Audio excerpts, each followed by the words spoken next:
Video তোমাদের জন্য। আমি আগের ভিডিওতে মিন নির্ণয় করা শিখেছিলাম, এরপর আমি আজকের ভিডিওতে মিডিয়ান নির্ণয় করা শেখাবো। এই যে মিডিয়ান, এটা একদম এইচএস থেকে শুরু করে গ্র্যাজুয়েশন অনার্স থেকে শুরু করে এমএ থেকে শুরু করে এমনকি যারা মাদ্রাসা পরীক্ষায় বসবেন বা এসএসসি বসবেন, নেট সেট দেবেন, সবেই কিন্তু মিডিয়ানের থেকে কোশ্চেন আসে। বিশেষ করে যারা এবারে উচ্চ মাধ্যমিক দিচ্ছ তাদের কিন্তু মিন আর মিডিয়ান এই দুটো কিন্তু খুবই ইম্পর্টেন্ট। এর মধ্যে যে কোনো একটি তোমরা পাবে। তাই আমার এই ভিডিওটি প্রথম থেকে শেষ পর্যন্ত খুব মনোযোগ সহকারে দেখতে হবে, অঙ্কটি শিখে নিতে হবে, খুবই সহজ অঙ্ক। আর আমার একটাই রিকোয়েস্ট, যারা আমার চ্যানেলে নতুন ভিউয়ার্স তারা চ্যানেলটিকে অবশ্যই সাবস্ক্রাইব করবে এবং আমার এই ভিডিওটি প্রচুর পরিমাণে শেয়ার করবে যাদের এডুকেশন সাবজেক্ট রয়েছে, এইচএস থেকে একদম এমএ বা অনার্স করছে, এমনকি যারা এসএসসি মাদ্রাসা নেট সেটের জন্য প্রিপারেশন নিচ্ছে তাদের কাছে যেন ভিডিওটি পৌঁছে যায়।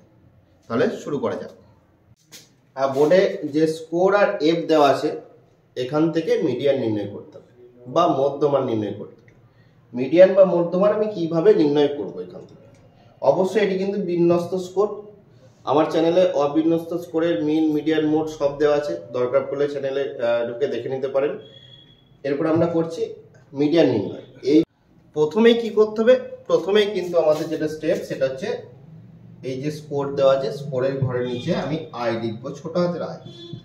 আই মানে জানো, আগে বলেছি আমি, আই মানে হচ্ছে প্রসার, মানে দুটি স্কোরের মধ্যে কত গ্যাপ সেটাকে আই বলা হয়। সেটা আরেকবার আমি বলে দিচ্ছি কিভাবে নির্ণয় করতে হয়।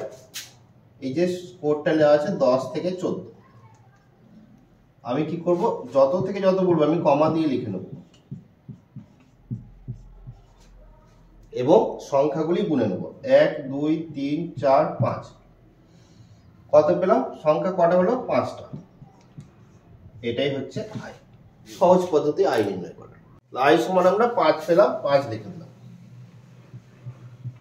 এফ এর ঘরে অর্থাৎ পরিসংখ্যার ঘরে নিচে এন লিখতে হয়, বড় হাতের এন। এন মানে হচ্ছে এফ এর যোগফল। এফ এর ঘরে যে সংখ্যাগুলি রয়েছে সেগুলি সব যোগ করে যেটা পাবো সেটা হচ্ছে এন। এখানে যোগ করে হচ্ছে 48।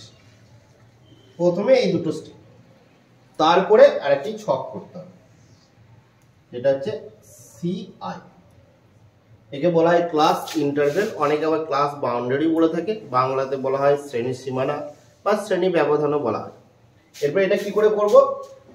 দুটো স্কোর, আমরা এই যে স্কোরের পরে দুটো সংখ্যা পাচ্ছি, একটা হচ্ছে নিম্ন স্কোর আর একটা হচ্ছে উচ্চ স্কোর। এই বাঁ দিকের গুলোকে কম গুলো যেগুলো রয়েছে সেগুলো নিম্ন স্কোর বলা হয়, আর ডান দিকের গুলো যেগুলো বেশি রয়েছে সেগুলো উচ্চ স্কোর বলা হয়। একদম সিম্পল ভাষায় বোঝাচ্ছি, প্রথম স্কোর থেকে 0.5 বাদ দিতে হবে। অর্থাৎ যদি তোমার কাছে 10 টাকা থাকে 50 পয়সা বাদ দিতে হবে, 0.5 নট 5, 0.5 বাদ দিতে হবে। তাহলে কি বললাম? 0.5 বাদ দিতে হবে। অর্থাৎ আমি যদি 10 থেকে 0.5 বাদ দিই, 0.5 লিখতে হয়, তাহলে কত হয়? 9.5। তাহলে আমরা এখানে প্রথম স্কোরে কি করলাম? 0.5 বাদ দিলাম, মানে হাফ। তাহলে আমরা এখানে পেলাম 9.5।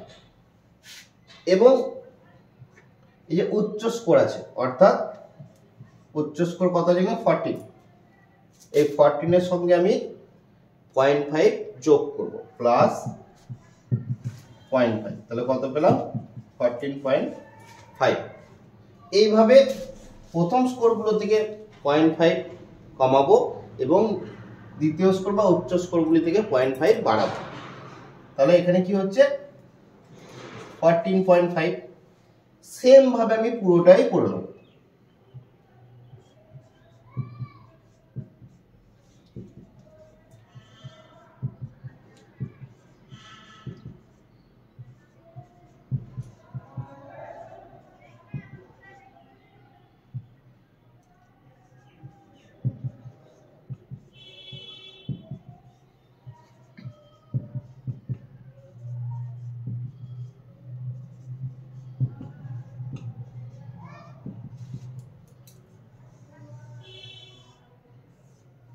এইভাবে সিআই নির্ণয় করতে হয়, একদিকে 0.5 কম আর একদিকে 0.5 বেশি। আর একটি মাত্র ঘর করতে হবে যেটাকে বলা হয় সিএমএফ। সিএমএফ ফুল ফর্ম কি? কিউমুলেটিভ ফ্রিকোয়েন্সি বলা হয়। বাংলাতে বলা হয় ক্রমযোগী পরিসংখ্যা। একটা একদম সিম্পল টেকনিক আছে, যে টেকনিকটা শুধু জানতে হবে আমাদের। তাহলে প্রথমে কি করব, এফ এর ঘরে যেটা প্রথম সংখ্যা কত আছে 5, প্রথমে আমি বসিয়ে দিলাম, এবং এন এন যেটা আছে অর্থাৎ 48 আমি লাস্টের ঘরে বসিয়ে দিলাম। এবার জাস্ট টেকনিক, সেকেন্ড ঘর আমরা বার করব। তাহলে সেকেন্ড এফটা দেখব কত আছে 8, প্রথমটা যে সিএমএফ বেরিয়েছে তার সঙ্গে এফ এর পরের ঘরটা অর্থাৎ সেকেন্ড ঘরটা যোগ করব। 8 আর 5 কত হয় 13, যা বেরোলো এফ এর পরের ঘরটার সঙ্গে যোগ হবে। 13 আর 2 15, 15 আর 12 27, 27 আর 9 27 আর 9 36, 36 আর 7 36 আর 7 হয় 43, 43 আর 5 48। এন এর যে মানটা আছে সেটা আমি আগেই লিখে রাখবো, কারণ কোনো কারণবশত যদি যোগ করতে আমার ভুল হয়ে যায় তাহলে এন এর সঙ্গে লাস্টে কিন্তু মিলবে না, তাই প্রথমে এন এর মানটা আমি টুকে রাখবো। তাহলে আমরা মিডিয়ানের সূত্র লিখে নিলাম, ছক আমাদের কমপ্লিট। এরপরে সূত্র দিয়ে ক্যালকুলেশন, আর কিছু না। সূত্রতে কি আছে দেখো, L plus N by 2 minus F B by F M into Y, এটা হচ্ছে সূত্র। এই সূত্রটা একটু মনে রাখার বিষয়, তাই মনে রাখতে হবে। এখানে আমি এই যে সব সূত্র যে L N F B I, এই মানগুলো আমাদেরকে জাস্ট বের করতে হবে, বের করলেই কিন্তু অঙ্ক হয়ে যাবে। তাহলে আমরা ছকে দেখি আগে যে কোন কোন মানটা রয়েছে। আয়ের মান আমরা ছকে পেয়ে গেছি, আয় হচ্ছে 5। তাহলে আমি এখানে নিচে লিখেছি, তোমরা পাশে লিখবে যখন করবে খাতাতে। এন এর মান আমরা ছকে পেয়ে গেছি 48, কিন্তু দেখো L F B F M এই তিনটে মান কিন্তু ছকে দেওয়া। তাহলে এই তিনটি মান ভালো করে শুনে নাও। এল মান কি?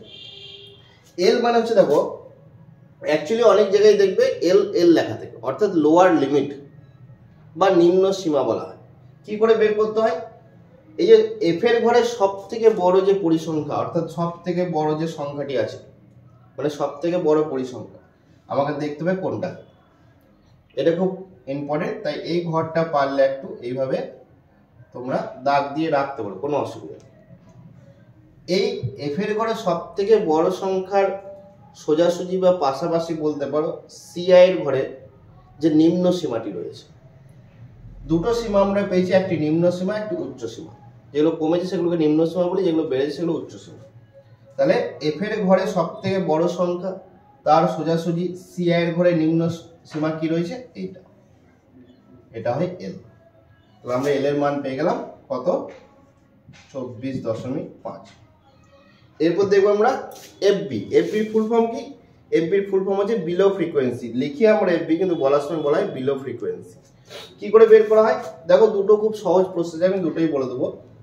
সব থেকে বড় যেটা এফ রয়েছে অর্থাৎ এখানে 12, তার উপরের সংখ্যাগুলির, এই যে উপরের সংখ্যাগুলির যোগফল যেটা হবে সেটা এফবি হয়। কত হচ্ছে 8 আর 5 13, 13 আর 2 15। তাহলে এফবি পেলাম আমরা কত, 15। আর একটি পদ্ধতি আমি বলেছি, বলবো কিরকম। দেখো সব থেকে বড় এফ যেটা অর্থাৎ 12, এর সোজাসুজি কার ঘরে দেখবে, সিএমএফ এর ঘরে দেখবে। এর সোজাসুজি সব থেকে বড় এফ এর সোজাসুজি সিএমএফ এর ঘরে যে সংখ্যাটা রয়েছে, মানে কত রয়েছে 27, এর ঠিক উপরেরটি এফবি হয়। তাহলে এফবির মান আমরা পেলাম। এই দুভাবেই বের করতে পারো, তোমার যেটা সুবিধা মনে হয়। আর কি রয়েছে, এরপর দেখা যাচ্ছে এফএম। এফএম মানে কি? এফএম মানে হচ্ছে ফ্রিকোয়েন্সি মিড পয়েন্ট বলা হয়। সব থেকে যেটা বড় এফ অর্থাৎ যে সংখ্যাটি ধরেই আমরা সব ঘরের মানগুলো নির্ণয় করছি সেটাই হয় এফএম। এফ এর ঘরে সব থেকে যে বড় সংখ্যা সেটাই হয় এফএম। এই ক্ষেত্রে কত আছে 12। বাস এই মানগুলো আমরা পেয়ে গেলাম, মানে অঙ্ক আমাদের হয়ে গেল। এরপরে এই মানগুলো দেখে দেখে আমরা সূত্রতে বসাবো। এল কত আছে দেখো, এল এর জায়গায় আমি লিখলাম 24.5 প্লাস যেমন আছে এন এর মান কত আছে 48, তারপর যা আছে লিখলাম। এফবি কত আছে 15 মাইনাস 15, তারপর দেখো FM কত আছে 12, I কত আছে 5। Simple calculation. তারপরে একদম প্রথমে ভাগ করলাম,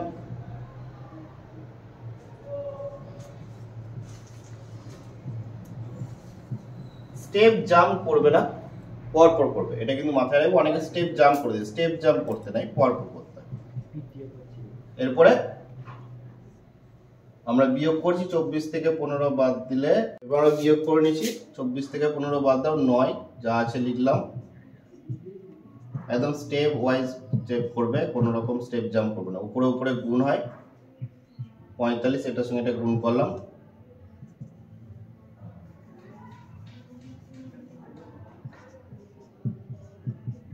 এটা ভাগ করলে হয় 3.75। এটা যোগ করে দাও, 24 আর 3 27, 28।